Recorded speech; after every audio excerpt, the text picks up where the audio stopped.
Uma boa noite a todos e a todas. Mais uma vez estamos fazendo esse vídeo conforme temos combinado.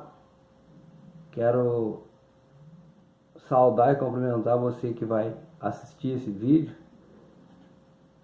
Hoje é dia 23 de abril, de 2020, e aproximadamente 11 horas da noite, tarde para fazer o vídeo, mas estávamos lendo e conforme temos combinado, esse vídeo estará no meu canal.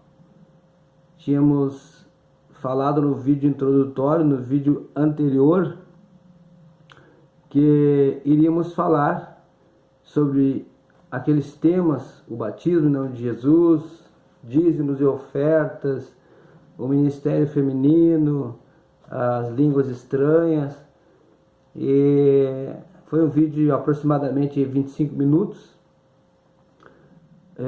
Muitas coisas colocamos ali como uma introdução, e hoje nós vamos falar especificadamente sobre aquele primeiro assunto, que é o batismo em nome de Jesus Cristo, Então, como é de praxe, eu devo pedir aos irmãos, às pessoas que vão assistir esse vídeo e vão nos acompanhar, alguns que viram esse meu primeiro vídeo, que comentaram.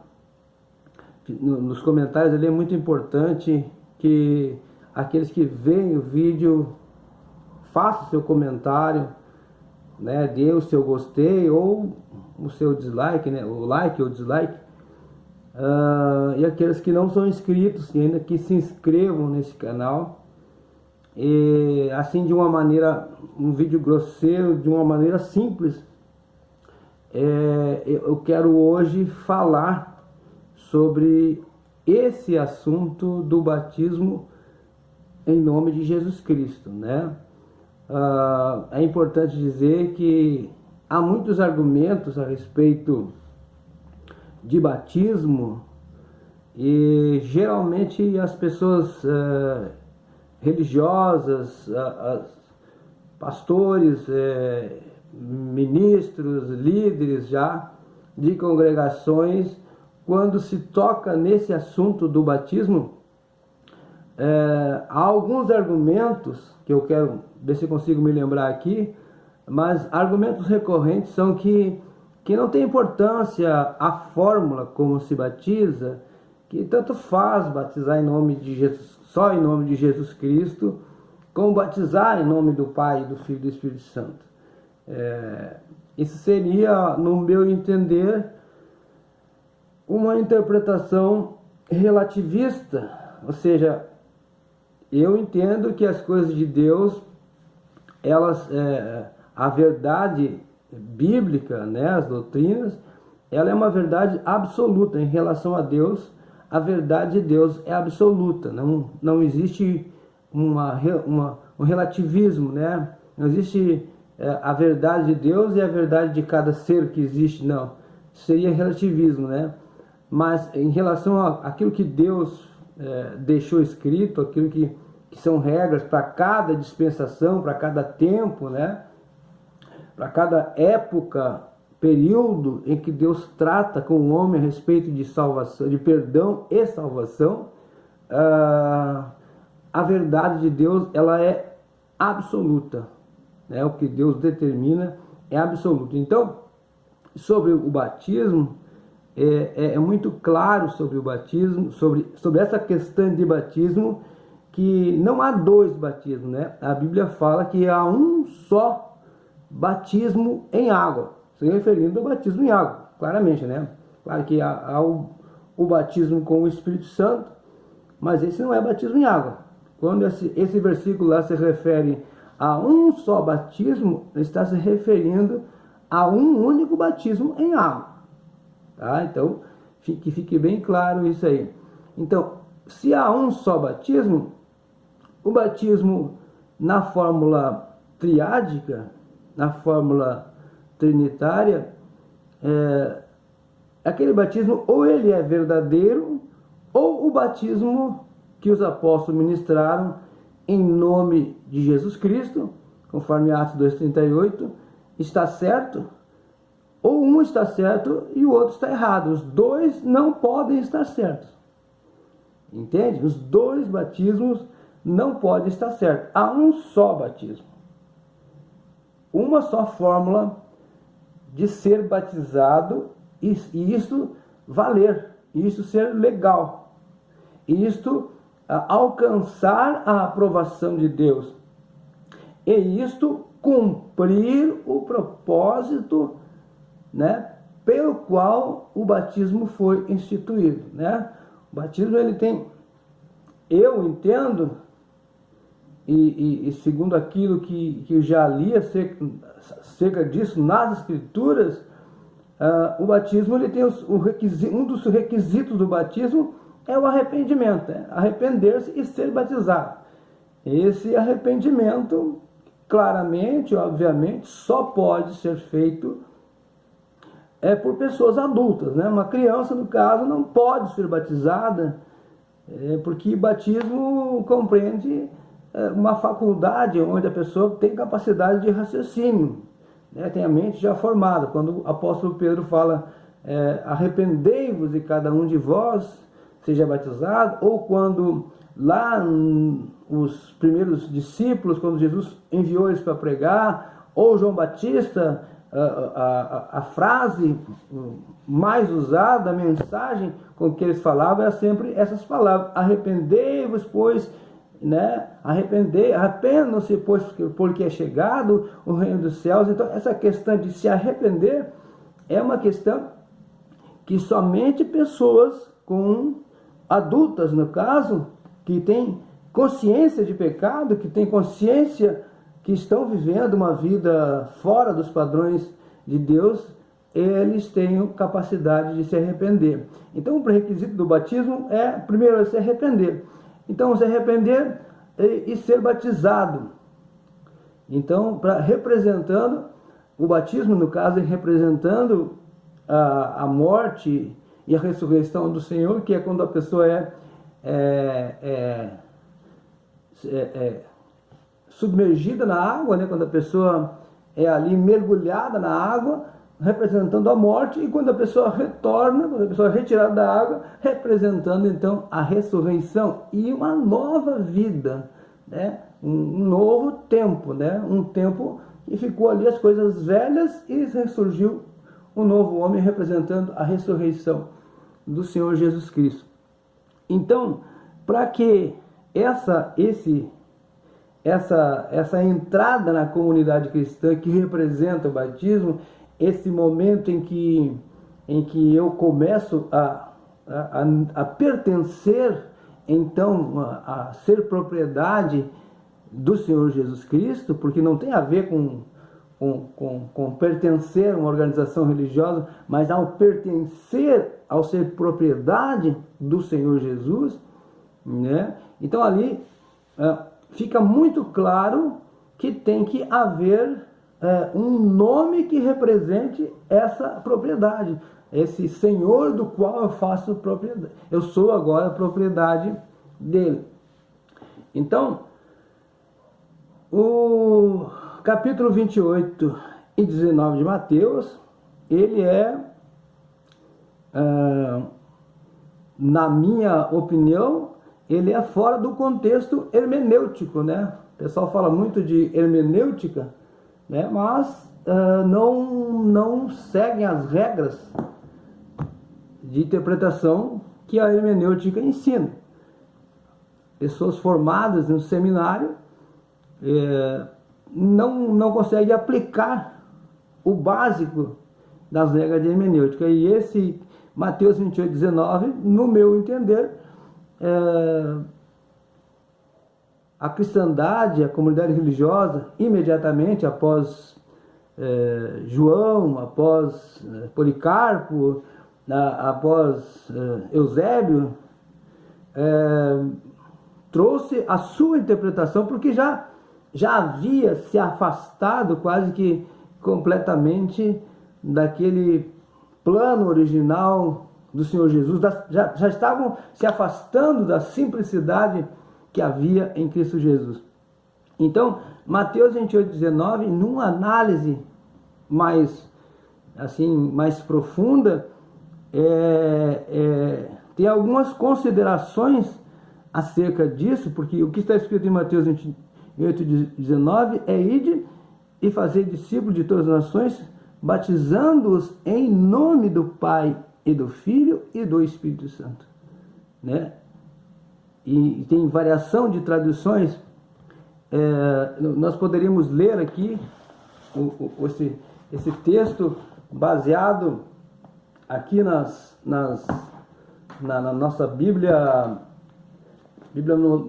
monoteísta, tá? Eu vou ler baseado aqui na Bíblia monoteísta o que está escrito em Mateus 28:19, e nós vamos fazer uma breve análise, porque já está bastante tarde, mas vamos fazer uma breve análise sobre Mateus 28:19, algumas coisas que vai nos levar a, como eu disse no outro vídeo, a exercitar o nosso pensamento crítico, tá? A fazer nós pensarmos, nós exercitarmos a nossa mente. A gente é muito preguiçoso mentalmente, a gente quer pegar as coisas prontas, mas é importante que você que vê esse vídeo, que você exercite, questione a sua mente, você exercite a sua mente para que a sua mente possa ver com mais clareza. E nas coisas espirituais a gente tem que procurar ver com mais clareza, tá certo? Ver com mais clareza as coisas, se preocupar com a nossa alma. Aonde que nós estamos, a quem nós estamos entregando uma coisa tão séria, tão importante, tão preciosa que é a nossa alma, tá certo? Então nós vamos ler aqui Mateus 28:19, que diz assim: ide, Mateus 28:19, aqui, ó. Portanto, ide, ensinai todas as nações, batizando-os em nome do Pai, do Filho e do Espírito Santo, ensinando-lhes a guardarem todas as coisas que eu vos tenho mandado. E eis que estou convosco todos os dias, até o fim dos tempos. Amém. Vou repetir. Portanto, ide e ensinai a todas as nações, batizando-as em nome do Pai, do Filho e do Espírito Santo, ensinando-lhes a guardarem todas as coisas que eu vos tenho mandado. Então, os pontos que eu quero ressaltar aqui, que eu quero trazer para a nossa discussão, para a nossa meditação, você que vai comentar, os pontos são os seguintes, especificadamente sobre esse versículo de Mateus 28:19, são os seguintes. Eu vou analisar, não do ponto de vista unicista, tá? Mas eu vou analisar do ponto de vista trinitário, das três pessoas da Santíssima Trindade. Eu não vou analisar segundo a unicidade que vê as três como três modos de manifestação do mesmo Deus, se manifestando no modo Pai, no modo Filho e no modo Espírito Santo, ou seja, as três maneiras do mesmo Deus se manifestar. A unicidade não crê em três pessoas, ela crê em três modos de manifestação do mesmo Deus, né? Por isso, nos séculos passados, no tempo de Miguel Serveto, ela foi taxada como uma doutrina modalista, ou seja, que acredita nos três modos. Mas eu não vou trazer a interpretação de Mateus 28:19 dentro da interpretação modalística, eu vou trazer dentro da interpretação trinitária. E mesmo dentro da interpretação trinitária, dentro de uma interpretação, dentro de um pensamento trinitário, mesmo assim, ainda assim, o batismo tem que ser em nome do Senhor Jesus Cristo. E vou dizer por quê. Primeiro ponto. desse versículo de Mateus 28:19. Jesus pediu um nome. Um nome, e esse nome ele estaria no singular. Tá? Ele pediu um nome e com certeza é um nome próprio. Um nome próprio. Um nome em qual alguém é nomeado. Alguém nasceu e recebeu um nome próprio, pelo qual é chamado e é identificado. Tá certo? E o detalhe é o seguinte: esse nome, essa palavra ali no Mateus 28:19, nome, ele está no singular. Regrinha simples de gramática, de português. Nome, nomes. Ou está no plural, ou está... Se fosse nomes, teriam então 3 nomes. Teria que se descobrir o nome original do Pai, o nome original do Filho, que sabemos que é Jesus, no hebraico é Yeshua. Incontestavelmente é Yeshua o nome. Jesus Cristo, como conhecemos no português. Não vou entrar nesse mérito de falar sobre essa questão, mas vamos focar aqui, né? Então Jesus pediu um nome no singular. E no entendimento, com a mente trinitária, com o entendimento trinitário, seria um nome que, sendo invocado esse nome, né, ele representaria a autoridade do Pai, do Filho e do Espírito Santo. Mas seria um nome. Segundo o próprio Jesus, nas conversas com os discípulos, nas interações com os discípulos, ele disse lá no Evangelho de João: eu vim em nome de meu Pai. Outra ocasião, ele disse: manifestei o teu nome aos homens que do mundo me deste. Em outra ocasião, ele disse na oração, quando ele faz a oração ao Pai, ele diz: guarda-os em teu nome, o nome que me deste. Tá? E lá adiante, o apóstolo Paulo, escrevendo a carta aos Colossenses, ele diz: e tudo o que fizerdes por obra ou por palavras, fazei-o em nome do Senhor Jesus Cristo, dando por ele graças a Deus Pai. E é largamente apresentado nas Escrituras que é um nome que perdoa pecado, e que se tudo tem que ser feito, falando das coisas espirituais, né, da liturgia, há pessoas que interpretam: mas se é para falar tudo, então é tudo na vida. Não, está se falando especificadamente sobre a liturgia das coisas cristãs, do cerimonial cristão, né? Quando for celebrar aí uma liturgia, o batismo, o casamento, os sacramentos, eu quero dizer, não liturgia. Liturgia é o andamento do culto, né? Mas quando for exercitar os sacramentos, quando os ministros forem exercitar os sacramentos, o casamento, a ceia, o batismo, deve ser feito em nome de Jesus Cristo. Todas as coisas por obra e por palavra. Casamento tem que ser feito em nome de Jesus Cristo, não no nome da Trindade. O batismo tem que ser feito em nome do Senhor Jesus Cristo, não em nome da Trindade. Tá certo? Então uma das primeiras considerações aqui, Jesus pediu um nome no singular, não 3 nomes, um nome só, um nome, né? Jesus pediu que esse nome singular e um nome próprio. E outra coisa, a terceira coisa, Pai, Filho e Espírito Santo não são nomes.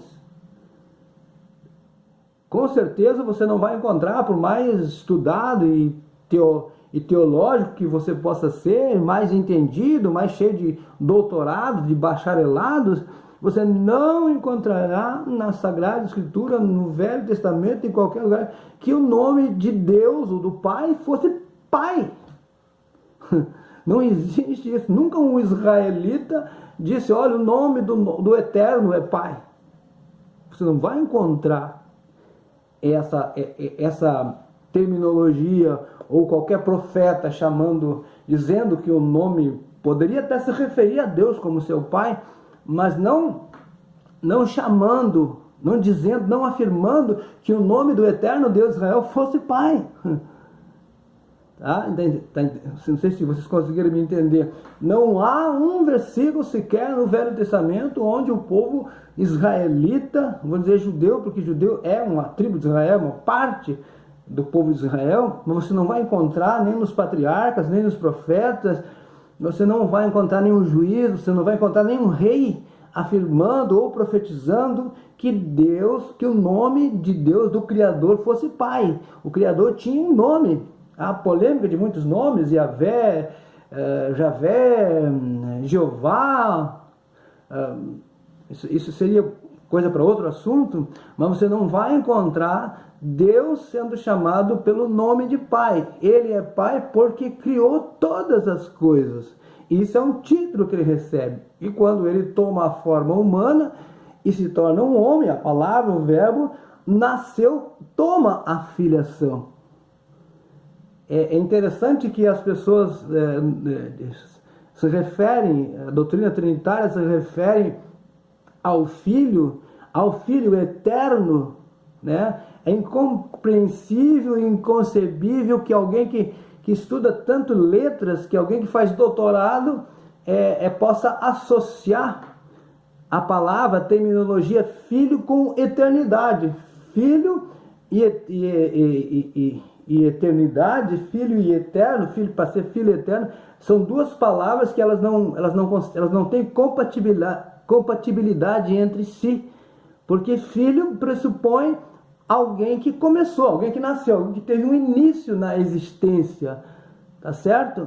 Então, foi gerado ou feito por alguém criou, entendeu? Então, o filho, ele tem relação com o começo, ele não pode ter a mesma expressão na palavra do eterno, porque há um só eterno, entendeu? E ainda assim, a palavra filho, essa terminologia filho, não é um nome próprio. Nós não podemos entender que isso seja um nome. Então, o ponto importante e interessante, esse vídeo vai ficar muito longo, mas o ponto importante e interessante dessa ordem, que Jesus aqui está dando uma ordem, não está acontecendo um batismo. Há controvérsia sobre o Mateus 28:19, o Papa Joseph Ratzinger e outros afirmam que nos textos originais não existia essa palavra, esse versículo, né?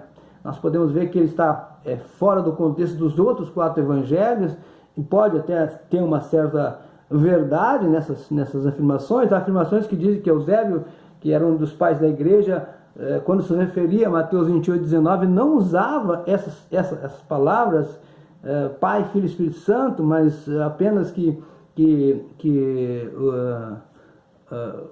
se referia a ir de fazer discípulos em meu nome, concordando com Lucas 24:47, que diz: em seu nome se pregasse o arrependimento, a remissão dos pecados em todas as nações. Mas eu não vou me ater a esse assunto histórico agora. Eu quero me ater a interpretação, a uma análise em cima desse versículo de Mateus 28:19, como ele sendo incontestavelmente o que Jesus disse. E o que Jesus quis dizer com isso? Jesus com certeza isso. Jesus não estava pedindo para alguém repetir aquelas palavras. Ele não estava dizendo: olha, quando vocês forem batizar, repitam estas palavras, Pai, Filho e Espírito Santo. Ou repitam essas palavras quando vocês vão, ensinem as nações, e quando vocês forem batizar alguém, vocês, ao chegarem nas águas, naquele momento ali, vocês ao submergirem as pessoas, né, ao mergulharem as pessoas, repitam essas palavras em nome do Pai, do Filho e do Espírito Santo. Não era isso que Jesus estava querendo dizer, meus amigos. Jesus não estava pedindo para nós arremedar ele como um papagaio. Tá? Um papagaio, você fala uma coisa, ele repete o que você fala, ele te arremeda. Jesus não estava pedindo, pode ser uma interpretação grotesca que eu estou falando, mas para que você possa entender. Jesus não estava pedindo para repetir, para arremedar as suas palavras, mas ele estava pedindo para invocar um nome. Tá certo? E quando o Espírito Santo desceu sobre aquelas 120 pessoas ali em Atos dos Apóstolos, o que aconteceu? Se cumpriram as palavras que Jesus disse: quando vier o Espírito, que eu enviarei em meu nome. O Pai enviará em meu nome. Depois ele disse: o Espírito, que eu enviarei em meu nome, ele vos fará lembrar de todas as coisas que eu vos tenho ensinado. Aqui está escrito no versículo 20: eis que estou convosco todos os dias até o fim dos tempos. Por outra parte, ensinando-lhes a guardarem todas as coisas que eu vos tenho mandado. Concordando com o que eu já falei agora, que ele disse que o Espírito Santo faria lembrar de todas as coisas que ele tinha ensinado. E quando o Espírito Santo veio sobre eles, e Pedro fez aquela primeira pregação, no qual convenceu aquelas pessoas que estavam ali, aquelas nações que estavam ali devido à festa do Pentecostes, convenceu eles de que eles eram pecadores, de que eles precisavam se voltar para Deus, né, e aceitar o Senhor Jesus. A expressão foi: compungiram-se em seu coração, ou seja, eles se sentiram tocados e perguntaram: e agora o que vamos fazer, varões e irmãos? O que faremos? E o que foram as palavras de Pedro? Arrependei-vos. Então ali a revelação veio. Eles entenderam que Jesus lá, se disse essas palavras, estava dizendo para invocar um nome, e obviamente o nome que representava para os apóstolos a autoridade do Pai, do Filho e do Espírito Santo se chama Jesus Cristo. Em todos os atos de batismo relatados por Lucas, o médico, todos os atos de batismo relatados, havia sim a invocação do nome de Jesus Cristo para que se validasse o batismo. Não há nenhuma citação ou fórmula. Tem invenção de livros aí, livros que são pós já, quarto, quinto século já da era cristã, Didaquê e aquelas coisas que não tem canonicidade já. Eu não considero como canonicidade. Agora, se tais eruditos pós terceiro, quarto século consideram, se for falar aqui de história, essas pessoas são até desqualificadas para darem qualquer canonicidade a qualquer coisa. As religiões atuais, as que existiram após o quarto século, no meu entender, pela palavra de Deus, não tem autoridade nenhuma para dar canonicidade a coisa nenhuma. Entendeu? Então, os únicos que receberam diretamente do Senhor Jesus e tiveram o dom do Espírito diretamente do Senhor Jesus, esses sim, esses a gente tem que ver, obedecer. Então, não há um relato sequer, de batismo com fórmula trinitária, até mesmo porque o contexto de interpretação hermenêutica não é impossível trazer essa ideia. Aqueles homens eram todos judeus e eles criam num único Deus. Eles estiveram com Jesus e eles entenderam perfeitamente. O Espírito Santo veio sobre eles e fez lembrar que o que Jesus estava querendo dizer com batizar em nome do Pai, do Filho e do Espírito Santo, estava querendo dizer invocar o nome, o único nome, como logo após nos Atos Pedro falou, que desse dão testemunho todos os profetas, que todos que nele creem receberão o perdão dos pecados pelo seu nome. Não me falha a memória, Atos 4:12. Atos capítulo 8, Evangelho em Samaria, Filipe batizando, tanto homens como mulheres eram batizados. Foi enviado para lá Pedro e João, para impor as mãos sobre eles.